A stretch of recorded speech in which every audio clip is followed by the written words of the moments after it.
Discover the emotion of victory in motion. Home of knee repair, not knee replacement. Knee replacements have been around since the 1960s. If you watch a knee replacement, it almost looks kind of barbaric. I mean, as an orthopedic surgeon, it's kind of cool because, hey, you can use saws and hammers and drills, and you can put metal and plastic and cement into somebody's knee. And it's not really cutting the entire knee out. We don't chop the whole knee out. We just basically cut the surface and then either cement, or if the bone is good, press fit a metal cap on the end of the thigh bone, kind of like you put a cap on a tooth, and then a metal plate with a piece of plastic goes onto the shin bone, and then we also cut the surface off the kneecap, most people do, and cement either a metal and plastic or just a plastic surface to the kneecap. So it's more of a resurfacing. It's a pain relieving operation. It's not necessarily going to get you more range of motion or increase your strength. It's a very, very painful operation. We were able to get the incisions down to a lot smaller than what they had been in the past, but it's still a pretty decent,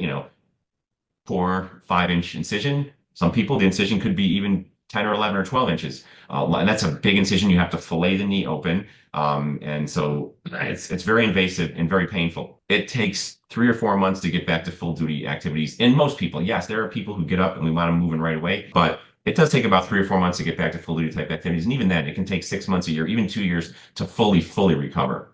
And then there's limitations. It's metal, plastic, and cement. So technically you shouldn't be running and jumping on it because you're going to wear it out a lot faster, crack it, or loosen it. And then you'll need another surgery or revision and go back in there a second time or a third time. And that's much more risky surgery that people don't do as well, and they don't last as long. Kneeling is kind of a no-no because you don't want to put pressure on that kneecap. So they do last 10, 15, 20, 25 years, sometimes longer, depending on what your weight is, what your activity level is, how old you are when you get it. But the younger you get it, the more you weigh, the more active you are, the faster it's going to wear out. So if you're 50 and you get one and you decide, I'm going to play tennis every day and I'm going to, be very, very active, it's probably going to wear out faster. So once you get metal, plastic, and cement, you're pretty much doomed to metal, plastic, and cement to the rest of your life. So that's kind of a negative. So we try everything we can possibly do to avoid a knee replacement in people, but frankly, there are people who you try everything on and it's almost too late and you have to eventually get a knee replacement. So there is a place for knee replacements.